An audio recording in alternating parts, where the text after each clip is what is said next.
ನೋಡಿ, silicon city Bengaluru ಅಂದ ತಕ್ಷಣ ನಮಗೆ ನೆನಪರೋದು ಜನಜಂಗುಳಿ, ಜನಸಾಗರ, ಜೊತೆಗೆ ಟ್ರಾಫಿಕ್ ಪ್ರಾಬ್ಲಮ್. ಈ ಟ್ರಾಫಿಕ್ ಪ್ರಾಬ್ಲಮನ್ನು ಸಾಲ್ವ್ ಮಾಡೋದಕ್ಕೆ ಮೋಸ್ಟ್ ಪ್ರಾಬ್ಲಿ ಈಗ ಸದ್ಯಕ್ಕಂತೂ ಆಗಲ್ಲ. ಈ ಟ್ರಾಫಿಕ್ ಕಂಟ್ರೋಲ್ಗೆ ರಾಜ್ಯ ಸರ್ಕಾರ ಮಾಡ್ತೀನಿ ಅಂತ ಮುಂದಾಗ್ತಾ ಇದೆ. ಪ್ರಧಾನ ಕಾರ್ಯದರ್ಶಿ ನೇತೃತ್ವದ ಒಂದು ತಂಡವನ್ನು ಕೂಡ ರಚನೆ ಮಾಡಲಾಗಿದೆ. ಪೊಲೀಸ್ ಇಲಾಖೆ, ಬಿಬಿಎಂಪಿ ಅಧಿಕಾರಿಗಳ ಟೀಮ್ ರೆಡಿ ಆಗ್ತಾ ಇದೆ. ಯಾವ ಟೈಮ್ನಲ್ಲಿ ಅತಿ ಹೆಚ್ಚು ಟ್ರಾಫಿಕ್ ಆಗುತ್ತೆ ಅಂತ ಪೀಕ್ ಅವರ್ಸನ್ನು ಮೆನ್ಷನ್ ಮಾಡಲಾಗುತ್ತೆ. ಟ್ರಾಫಿಕ್ ಕಂಟ್ರೋಲ್ಗೆ ಏನೆಲ್ಲ ಕ್ರಮ ವಹಿಸಬೇಕು, ಈ ಬಗ್ಗೆ ವರದಿಯನ್ನು ಸಿದ್ಧಪಡಿಸಿ ಅಂತ ಸರ್ಕಾರ ಸೂಚನೆಯನ್ನು ಕೊಟ್ಟಿದೆ. 40ರಿಂದ 50 ಸ್ಥಳಗಳನ್ನು ಗುರುತಿಸಿ ಎಲ್ಲೆಲ್ಲಿ ಹೆಚ್ಚು ಟ್ರಾಫಿಕ್ ಜಾಮ್ ಆಗುತ್ತೆ, ಯಾವ ಸಮಯಕ್ಕೆ ಟ್ರಾಫಿಕ್ ಜಾಮ್ ಆಗುತ್ತೆ ಅದನ್ನು ಗುರುತಿಸಿ ವರದಿಯನ್ನು ಕೊಡಿ, ಕ್ರಮ ತೆಗೆದುಕೊಳ್ಳಬೇಕು, ಹೀಗಂತ ಸರ್ಕಾರ ಸೂಚನೆ ಕೊಟ್ಟಿದೆ. ಟ್ರಾಫಿಕ್ ಬಗ್ಗೆ ಕೂಡ ನಾವೊಂದು ಕಮಿಟಿಯನ್ನು ಮಾಡಿದ್ದೀವಿ.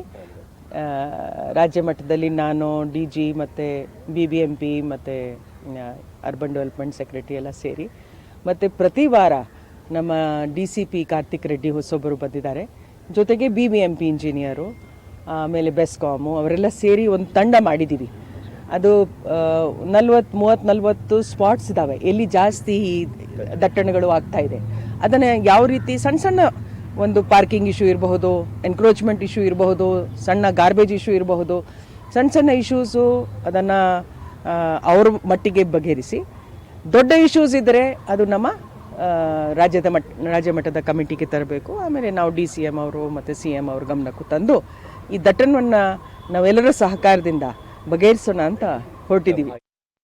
ಬೆಂಗಳೂರಿನಲ್ಲಿರುವಂಥ ಟ್ರಾಫಿಕ್ ಸಮಸ್ಯೆ ಕುರಿತಂತೆ ನಮ್ಮ ಪ್ರತಿನಿಧಿ ಸುಷ್ಮಿತಾ ಪೂಜಾರಿ ಒಂದು ಗ್ರೌಂಡ್ ರಿಪೋರ್ಟ್ ಅನ್ನು ಕೊಟ್ಟಿದ್ದಾರೆ, ಬನ್ನಿ ತೋರಿಸ್ತೀನಿ.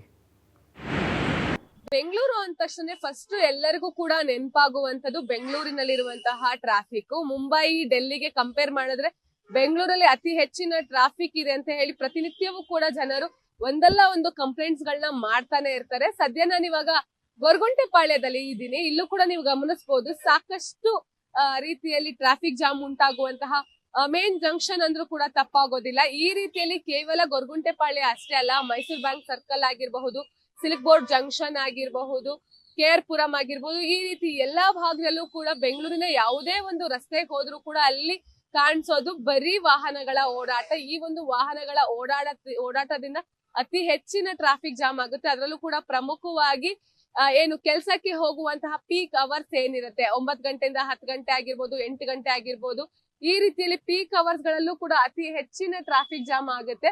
ಸೊ ಹೀಗಾಗಿ ಸರ್ಕಾರವೂ ಕೂಡ ಈ ಒಂದು ಟ್ರಾಫಿಕ್ ಜಾಮ್ ಸಮಸ್ಯೆಯನ್ನ ಒಂದ್ ರೀತಿಯಲ್ಲಿ ಸೀರಿಯಸ್ ಆಗಿ ತೆಗೆದುಕೊಂಡು ಈ ಒಂದು ಟ್ರಾಫಿಕ್ ಜಾಮ್ಗೆ ಕಡಿವಾಣ ಹಾಕ್ಲಿಕ್ಕೂ ಕೂಡ ಸಾಕಷ್ಟು ರೀತಿಯ ಕ್ರಮಗಳನ್ನು ಕೂಡ ಕೈಗೊಳ್ತಾ ಇದೆ. ಹಾಗೆ ಪ್ರಮುಖವಾಗಿ ಒಂದು ತಂಡವನ್ನು ಕೂಡ ರಚನೆ ಮಾಡಿರುವಂತಹದ್ದು ಮುಖ್ಯ ಕಾರ್ಯದರ್ಶಿಗಳಾಗಿರುವಂತಹ ಶಾಲಿನಿ ರಜನೀಶ್ ಅವರ ನೇತೃತ್ವದಲ್ಲಿ ಒಂದು ತಂಡವನ್ನು ಕೂಡ ಈ ಒಂದು ಟ್ರಾಫಿಕ್ ಜಾಮ್ ಕಂಟ್ರೋಲ್ಗೆ ಮಾಡಿರುವಂತದ್ದು. ಅದರಲ್ಲಿ ಅರ್ಬನ್ ಡೆವಲಪ್ಮೆಂಟ್ ನ ಅಧಿಕಾರಿಗಳಾಗಿರಬಹುದು, BBMP ಅಧಿಕಾರಿಗಳು, ಜಲಮಂಡಳಿ, ಬೆಸ್ಕಾಂ ಎಲ್ಲಾ ರೀತಿಯ ಏನು ಅಧಿಕಾರಿಗಳನ್ನು ಕೂಡ ಒಳಗೊಂಡಂತೆ ಈ ಒಂದು ತಂಡ ಇರುವಂತಹದ್ದು. ಈ ಒಂದು ತಂಡಕ್ಕೂ ಕೂಡ ಒಂದು ಟಾಸ್ಕ್ ಅನ್ನ ಕೊಟ್ಟಿರುವಂತದ್ದು. ಅಂದ್ರೆ ಈಗ ಆಲ್ರೆಡಿ ಬೆಂಗಳೂರಲ್ಲಿ ಸರಿಸುಮಾರು 40ರಿಂದ 50 ಟ್ರಾಫಿಕ್ ಜಾಮ್ಗಳು ಅತಿ ಹೆಚ್ಚು ಉಂಟಾಗುವಂತಹ ಜಾಗಗಳನ್ನ, ಒಂದು ಸ್ಪಾಟ್ ಗಳನ್ನ ರೆಡಿ ಮಾಡ್ಕೊಂಡಿರುವಂತದ್ದು. ಈ ಒಂದು ಲೀಸ್ಟ್ ಅಲ್ಲಿ ಯಾವೆಲ್ಲ ಭಾಗದಲ್ಲಿ ಅತಿ ಹೆಚ್ಚಿನ ಟ್ರಾಫಿಕ್ ಉಂಟಾಗುತ್ತೆ, ಅದರಲ್ಲಿ ಯಾವ ರೀತಿಯಲ್ಲಿ ಈ ಒಂದು ಟ್ರಾಫಿಕ್ ಜಾಮ್ಗೆ ಕಡಿವಾಣವನ್ನ ಹಾಕ್ಬೇಕು, ಹಾಗೆ ಈ ಒಂದು ಟ್ರಾಫಿಕ್ ಜಾಮ್ ಉಂಟಾಗೋದಕ್ಕೆ ಮೇನ್ ರೀಸನ್ ಏನು ಅಂತ ಹೇಳ್ಬಿಟ್ಟು. ಟ್ರಾಫಿಕ್ ಜಾಮ್ ಉಂಟಾಗ್ಲಿಕ್ಕೆ ಸಾಕಷ್ಟು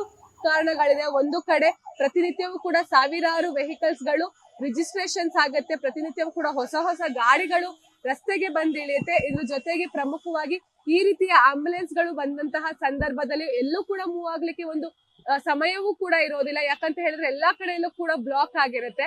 ಹಾಗೆ ಏನು ರಸ್ತೆ ಬದಿಗಳಲ್ಲಿ ಹೆಚ್ಚಾಗಿ ವಾಹನಗಳನ್ನ ಪಾರ್ಕಿಂಗ್ ಮಾಡಿರ್ತಾರೆ. ಈ ಒಂದು ಪಾರ್ಕಿಂಗ್ ಮಾಡಿರೋದ್ರಿಂದನೂ ಕೂಡ ರೋಡ್ಗಳು ಕಂಜೆಸ್ಟೆಡ್ ಆಗುತ್ತೆ. ಹೀಗಾಗಿ ಸರಿಯಾಗಿ ವೆಹಿಕಲ್ಸ್ ಗಳು ಓಡಾಟಕ್ಕೆ ಆಗೋದಿಲ್ಲ. ಇದರಿಂದಲೂ ಕೂಡ ಟ್ರಾಫಿಕ್ ಜಾಮ್ ಉಂಟಾಗುತ್ತೆ. ಈ ರೀತಿ ಸಾಕಷ್ಟು ಕ್ರಮಗಳು ಇದೆ.